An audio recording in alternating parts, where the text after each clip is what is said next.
বরের মাথায় চুল নেই, আসলে অ্যাকচুয়ালি ওরটা আমি বলি যে আদির মাথায় চুল নেই, আদি একটা টাকলু। তারপরে কোথায় টাকলু মানে হ্যালো এভরিওয়ান, সবাইকে ভেরি গুড মর্নিং। সবাই কেমন আছো? আই হোপ ভালো আছো, আর আমিও কিন্তু খুব ভালো আছি। আর একবার ওয়েলকাম জানাচ্ছি আমার নতুন ব্লগে। তো এখন টাইম হয়েছে সকাল সকাল বলবো না, 11:30 টাইম হয়েছে। তো এটা কি সোনার বাবার জন্য রেডি করবো। যা গরম পড়েছে, রোজ ছেলেকে লেবু রসটা খাওয়াচ্ছি, আর দেখো বাইরের রোদ। দাঁড়াও একটু দেখাই, সব না জানলা সবকিছু দিয়ে রাখি, কেননা রোদ ঢুকলে আরো গরম হয়ে যায়। এই দেখো লাইট একদম থাক দিয়ে রাখি।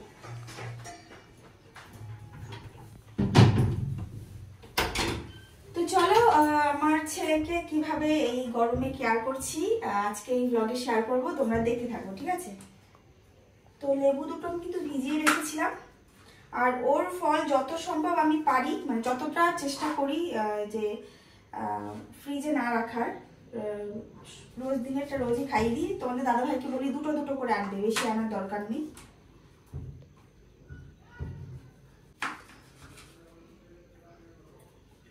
যে তাকিয়ে আছে সোনা বাবা, নেবো নাচ খাবে। তো গরম গরম আর গরম, এই বছর গরম কিন্তু হাইলাইট হয়েই আছে। সূর্য মামা আমাদের কিন্তু একদমই শান্তি করে বাঁচতে দেবে না। আর আমাদের কলকাতাতে কিন্তু ভীষণ পরিমাণে গরম পড়েছে, শুধু কলকাতায় কেন সব জায়গাতেই খুব গরম পড়েছে। আর এই গরমে বিশেষ করে যাদের বাড়িতে ছোট বেবি আছে, বয়স্করা আছে, আর বিশেষ করে যারা বাইরে কাজ করছেন এই রোদে, তাদের তো ভীষণ পরিমাণে কেয়ার রাখাটা খুবই দরকার। যদিও বা আমাদের এদিকটায় বৃষ্টি হচ্ছে আজকে, আর এই ব্লগটা বেশ কয়েকদিনের আগেরই। সো হাই, আমি পাখি, আজকে একটা নতুন ব্লগ শেয়ার করছি, তোমরা দেখতে থাকো। খেয়ে নাও আদি, খেয়ে নাও। তোমাদের আদি মানে কি বলবো, মাঝে মধ্যে মনে হয় পালিয়ে চলে যাই দূরে কোথাও। একটা মেয়ে যখন একটা বাচ্চাকে জন্ম দেয়, তারও কিন্তু নতুন করে জন্ম হয়, যেটা এখন আমার মনে হচ্ছে। দেখো মাঝে মধ্যে রাগ করে কিন্তু অনেক কিছুই বলি তোমাদেরকে, কিন্তু আদৌ কি আমি করি? একদমই না। কেননা ভগবান মেয়েদেরকেই এই শক্তিটা দিয়েছে, আমরা মেয়েরা সব কিছু পারি। এত কষ্ট করেছি শুধুমাত্র মা ডাক শুনবো বলে। আর একটা মেয়ে মা হওয়ার পরে কিন্তু সে পরিপূর্ণতা পায়। আর কেন এত কিছু বলছি, দেখো এই গরমে আমার ছেলের যত্ন নিতে নিতে কিন্তু আমার নিজের যত্নটাই ভুলে যাই। আর সব মায়েরাই ভুলে যায়। তো একটা বাচ্চাকে জন্ম দেওয়া মানে কিন্তু একটা মেয়েরও জন্ম নেওয়া নতুন করে, তাকেও কিন্তু কেয়ার করতে হবে বাড়ির সবাইকে। যেরকম আমার হাজব্যান্ড কিন্তু আমাকে অনেক কেয়ার করে, আমার শাশুড়ি মা সবাই। তো যাক, অনেক কথা বলে ফেললাম। তো দেখো সোনা বাবাকে কিন্তু রোদে যে জলটা দিই সেটা দিয়েই কিন্তু ওকে স্নান করাই। খুব হয়তো বৃষ্টি হলে একটু মানে গরম করে জলটা, সেই জলে স্নান করাই। আর এত গরমে জানো তো আমি যেটা করি তোমাদের বলি, ওকে কিন্তু তেলটা এখন মাখাচ্ছি না আপাতত। যেদিন মাখাই সেদিন কিন্তু ওকে একদম একটু হালকা করে বডি ওয়াশ দিয়ে আর কি স্নানটা করিয়ে দিই। যেরকম আজকে ওকে আমি তেলটা মাখিয়েছিলাম, তাই আজকে একটু ওকে বডি ওয়াশ দিয়ে স্নান করিয়ে দেবো হালকা করে একদম। কেননা ওদেরও ফ্রেশ রাখাটা আমাদের কর্তব্য, তাই না? ডক্টর বলেছে সপ্তাহে 2 দিন শ্যাম্পু 2 দিন সাবান দিতে, আর আমি এক্সট্রা এখন দিচ্ছি, কোনো প্রবলেম হচ্ছে না। এক্সট্রা বলতে ওই হালকা করে আর কি রাফ করে স্নান করিয়ে দিচ্ছি। এই দেখো ঠিক এইভাবেই, নাহলে দেখছি যে নোংরা পড়ে যাচ্ছে ছেলের গায়ে। আর ওকে একদমই মানে এই গরমে বেশি একটা ওই চটকাচ্ছি না। অনেকেই আছে জানি বাচ্চাদের একটু চটকাতে ভালোবাসো, বাট আমি অন্যদের বাচ্চাকেও কখনোই চটকাই না, আর আমার নিজের বেবিকে তো একদমই না। ওকে একদম ফ্রিভাবে রেখে দিই সবসময়। তো স্নান করানোর সাথে সাথে দেখো ওকে কিন্তু আমি ময়শ্চারাইজার করে দিচ্ছি মুখে, সাথে কিন্তু আমি বডিতেও করে দিই। আমাদেরই দেখবে এখন দরকার হয়, যতই গরম পড়ুক না কেন। আর একটু স্নানের সাথে সাথেই আমি দেওয়ার চেষ্টা করি, আমি নিজেও তাই করি। এটা কিন্তু করবে খুবই ভালো, তাতে ফেসটা আর কি ময়শ্চারাইজার থাকে ভালোভাবেই আর কি থাকে। আর আমি সোনা পাপাকে কিন্তু হিমালয়েরই সব কিছু ইউজ করি, কয়েকটা জিনিস যেরকম ডক্টর সাজেস্ট করেছিল সেগুলো আর কি ওকে ইউজ এখনও অবধিও করছি, কিছুই চেঞ্জ করিনি, সেই ছোটোবেলা থেকে সেমই করে আসছি। তো যাক, সোনা পাপার স্নান দান হয়ে গেছে। আর স্নানের পর দেখো এখন সোনা পাপা তার পাপার সাথে এখন খেলা করবে, আর এখন আমি ওর জন্য খাবারটা রেডি করব। স্নানের সাথে সাথে কখনো খাইয়ে দিই, ওর খিদে অনুযায়ী খাওয়াই, এমন না যে একটা টাইম ধরে খাওয়াচ্ছি 3 ঘন্টা পরেই খাইয়ে দেবো, তাতে দেখেছি যে খেতে চাইছে না। তো একটু কষ্ট হয় জানি, ওর খিদে পেলেই কিন্তু আমি ওকে খাবারটা দিই। বলটা নিয়ে খেলে, বলটাকে একজন গিফট দিয়েছে তাই না, জলদাসটা পেয়েছে।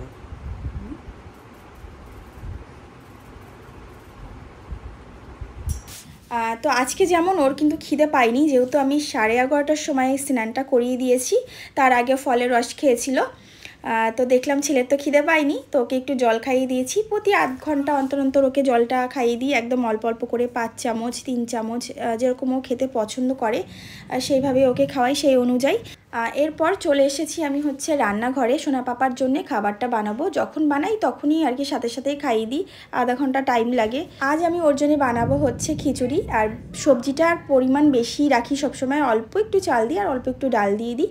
আর খাবারে কিন্তু আমি কোনো রকম নুন বা হলুদ কিছুই অ্যাড করি না, ওকে এখন অবধি চিনিটাও কিন্তু আমি খাওয়াই। আর হ্যাঁ, যেটা বলবো, তোমরা অনেকেই জিজ্ঞাসা করো দিদিভাই কত ঘন্টা গ্যাপে খাওয়াও সোনা পাপাকে। আমি কিন্তু কোনো টাইমিং ফিক্সড করে রাখিনি। প্রথম দেখেছি কিছুদিন 3 ঘন্টা গ্যাপে আর কি খাওয়ানোর চেষ্টা করতাম, দেখতাম যে আমার ছেলে খেতো না। অনেকেই বলেছে যে 3 ঘন্টা গ্যাপে গ্যাপে খাওয়াতে। তো তারপর আমি ডক্টরের সাথে কথা বলে দেখলাম যে না, ওর খিদে পেলে ওকে খাওয়াতে বলেছে। আর 3 ঘন্টা কখনো খিদে পেয়ে যায়, বেশিটা 4 ঘন্টা গ্যাপই আর কি খাওয়াই। আর দেখো, একটা বাচ্চা যদি খিদে না পায়, তোমরা কি খাবে খিদে না পেলে? সেরকম একটা বাচ্চাও ওর খিদে না পেলে তো খাবেই না, তাই না? একদম কত দিদি 28 27-28 আমাদের 1 টন এসি, ওই কারণে মানে 27 না দিলে ও আবার ঘেমে যায়, তাতেও খাবে। আমাদের একদম টপ ফ্লোর। হ্যাঁ, তো তারপর হচ্ছে 3 দিক থেকে রোদের হালকা পাখাও চালাই। উপরে অনেকটা আর কি গরম হয় না, যেহেতু 1 টনের এসি। আবার আমার বাড়িতে গিয়ে দেখলাম যে 30-এ দিলেও হয়ে যায়। ওদের বাড়িটা এমনি ঠান্ডা। হ্যাঁ, আমাদের বাড়ি এমনি ঠান্ডা, গ্রাউন্ডে তো ঠান্ডা। এই যে চালিয়ে দিয়েছি সোনা পাপাকে এসি, কেননা যা গরম পড়েছে না রাখা মানে না রেখেও পারবো না, সেই উপায়টা নেই। তো সোনা পাপাকে তো আমি এসিতে রাখছি, আর স্নানের সাথে সাথে এসিটা অন করে দিই না, কিছুক্ষণ গ্যাপ যায় তারপরে। আর প্রচণ্ড পরিমাণে গরম আমাদের ঘরে, এসিটা না চালালেও ঠিক হয় না। আর এইদিকে দেখো সোনা পাপার খাবার কিন্তু রেডি। আর খাবার করতে করতে মাও একটু সেজে নিচ্ছে, এদিকে দেখো নিজের প্রতি তো একটু হলেও যত্নে রাখতে হবে, তাই না? তো আমি চেষ্টা করি যে নিজেও যেন একটু ফিটফাট হয়ে থাকবো। তো এখন নিজেও একটু রেডি হয়ে নিলাম, রেডি হয়ে আজকে একটু কিছু ভিডিও করারও আছে, সেগুলোও করতে হবে। তো দেখো যে লিপস্টিক পরলাম, না এটা লিপস্টিক না, এটা জাস্ট একটা বেবি বাম, বেবি লিপ গার্ড। বাবা, আমার মাত্রা খারাপ হয়ে গেছে সত্যি সত্যি। তো এই দেখো বিথিরানি, এই বিথিরানি না থাকলে হয়তো আমাকে তোমরা খুঁজেই পেতে না, কোথায় আমি থাকতাম ঠিক ছিল না। তো যাক, সোনা পাপার খাবার তো রেডি, এখন টাইম হয়েছে 1:30টার মতো বাজে। এখন সোনা পাপাকে সব কিছু আর কি খাবার দাবার রেডি করে খাইয়ে দেবো। আর এই প্রেশার কুকারটাও জানো তো কদিন ধরে খুব ডিস্টার্ব করছে, আর দেখবে তাড়াহুড়োর মধ্যে যদি কিছু ডিস্টার্ব করে তাহলে কিন্তু মাথাটা আরোই গরম হয়ে যায়। আমার তো হয়ে যায়, আর আমার ভীষণ মাথা গরম হয়, জানি না কেন। তো এই যে সোনা পাপার খাবার কিন্তু পুরো রেডি, এখন ওকে খাইয়ে দেবো। আর হ্যাঁ, এবার অনেকেই জানি বলবে যে একটু নুন দাও না, একটু হলুদ দাও না, কী করে খায় ছেলেটা। দেখো সোনা পাপাকে কিন্তু আমি 6 মাস, যখন আর কি 6 মাসে তো ওকে খাওয়ানো শুরু করিনি সলিড, যেদিন থেকে আমি ওকে খাওয়ানো শুরু করে দিয়েছি সেদিন থেকেই কিন্তু ওর খাবারে কোনো রকম নুন অ্যাড করিনি, না হলুদ, কিছুই অ্যাড করিনি।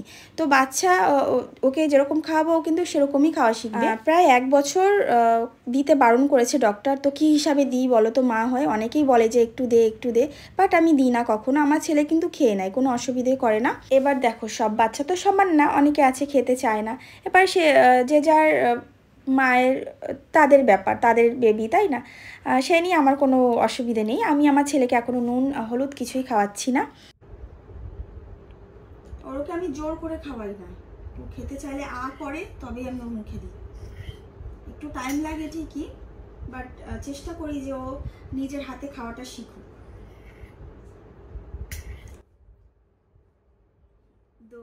আর হ্যাঁ, অবশ্যই সবসময় তোমরাও চেষ্টা করবে মুখে কিছু গান গেয়ে কবিতা বলে বাচ্চাদেরকে খাওয়ানোর। আমি কিন্তু এটা শুরু থেকেই করে আসছি, আর আমার ছেলে কিন্তু এখনও অবধি আমার মুখের গান শুনেই, আমার কবিতা শুনেই কিন্তু খেয়ে নেয়, কোনো রকম ফোন বা কিছুই লাগে না। হ্যাঁ, আর একটা কথা, সোনা পাপাকে কিন্তু আমি শুরু থেকে এইভাবে একটু বসিয়ে বসিয়ে খাওয়ানোর চেষ্টা করেছি, আর এখন দেখো ও কিন্তু বসেই খাওয়া শিখে গেছে। তো তোমাদের সাথে দেখা হচ্ছে রাতের বেলাতে, একটু রেডি হয়ে ভিডিও বানাচ্ছিলাম, সেরকম তো বাইরে বেরিয়ে ভিডিও বানানো হয় না। আচ্ছা, গরম পড়েছে, এই গরমে আমরা বড়রাই আর কি হিমশিম খেয়ে যাচ্ছি, তাহলে তো ছোটো বাচ্চারা। তো আমার সোনা পাপাকে আমি কিভাবে কেয়ার করছি এটাই শেয়ার করি।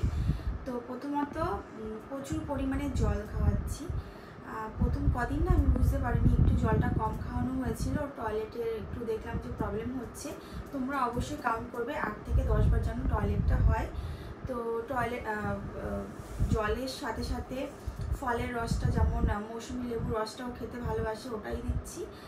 আর সাথে আমি অ্যাড করেছি ডাবের জল, অল্প অল্প করে দিচ্ছি পরিমাণে।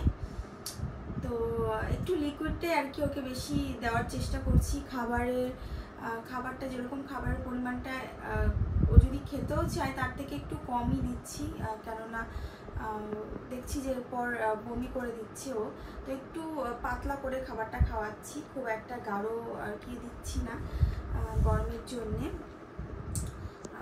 আর সাথে হচ্ছে হ্যাঁ, অবশ্যই রোজ স্নান করাচ্ছি, আর সাথে রোদের জল দিয়ে আর কি স্নানটা করাচ্ছি। রোদে জল রেখে জল অ্যাড করে একটু মানে ঠিকঠাক দেখে তারপরে আর কি স্নানটা করাচ্ছি। আর সপ্তাহে 2 দিন সাবান শ্যাম্পু দিতে বলেছে ডক্টর, তাও আমি শ্যাম্পুটা সপ্তাহে 1 দিন দিচ্ছি। জানোই তো তোমাদের সোনা বাবার কত ঠান্ডা লাগে, তো ডক্টর বলেছে যে না 2 দিনই দিতে, তো এই সপ্তাহ থেকে 2 দিনই করবো। আর সাথে সাবানটাও দিচ্ছি, সাবান বলতে বডি ওয়াশ দিচ্ছি। মধ্যে একটু ধরো কালকে সাবান দিলাম, 2-3 দিন পরও আবার একটু বডি ওয়াশ দিয়ে স্নান করে দিচ্ছি। সাবানটা তো দিই না, বডি ওয়াশটাই দিচ্ছি ওকে। ভালো করে বেশ ডোলে ফ্রেশ করে রাখি সবসময়, তাহলে ওদের ভালো লাগবে। এত ঘামে আমার ছেলে, প্রচুর ঘামে, তো ওই কারণে আরোই আর কি ক্লিন করে রাখতে চাই সবসময়। আর সাথে তো এসিতে অবশ্যই রাখতে হচ্ছে, কারণ আমরা না 2nd ফ্লোরে থাকি, ভীষণ পরিমাণে গরম আমাদের ঘরে, মানে রোদের তাপটা পুরো আমাদের ঘরে এসে মানে পুরো একদম কি বলবো, আমরাই মানে টিকতে পারি না এই গরমে।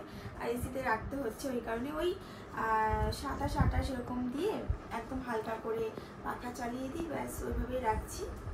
এই গরমে ওকে কি কি খাবার আমি দিচ্ছি, তোমরা অনেকেই জিজ্ঞাসা করো দিদি ভাই কী কী সলিড খাওয়াও বাবুকে, একটা ভিডিও দাও। তো একটু বলে দিই, ওকে আমি চাল বাটা রান্না করে খাওয়াই, আর সাথে সুজি রান্না করে খাওয়াচ্ছি, একটু পাতলা করে, খুব একটা গাঢ় করে দিচ্ছি না কোনো কিছু।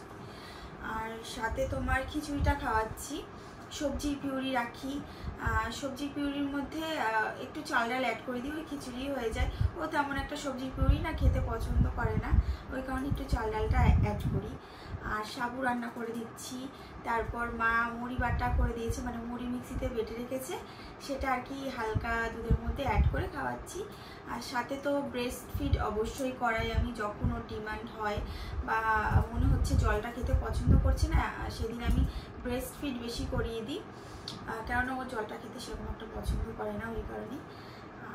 আর সাথে অবশ্যই ঘাম শুকোতে দিই না, ঘাম শুকোনোর আগে আমি মুছিয়ে দিই, সবসময় চোখ রাখি ওর উপরে, একটা ভালো সুতির কাপড় হাতের কাছে রেখে দিই, ওটা দিয়ে ওকে ভালো করে মুছিয়ে দিই। আর সারাদিনে সেরকম একটা বাইরে বেরোই না নিয়ে রোদের মধ্যে, রাতে যদিও একটু বেরোই, দিনে একদমই বেরোচ্ছি না। প্রাইভেট জায়গাগুলো ভালো করে ক্লিন করে রাখি সবসময়। আর সুতির ড্রেস, অবশ্যই সুতির ড্রেসটাই পরাচ্ছি, আর ড্রেস সবসময় চেঞ্জ করে দিই যদি একটু ঘেমে যায়। আর ব্যাস এইভাবে আর কি ওকে কেয়ার করছি। আর যদি কিছু মনে পড়ে অবশ্যই নেক্সট ব্লগে তোমাদের সাথে শেয়ার করব। আর কিভাবে কি কেয়ার করা যায়, যদি তোমরা জেনে থাকো বা অনেক মায়েরাই আছে অনেক বেশি জানো আমার থেকে, অবশ্যই কমেন্টে জানাতে পারো, তাহলে আমার বেবির জন্য আরও ভালো হবে।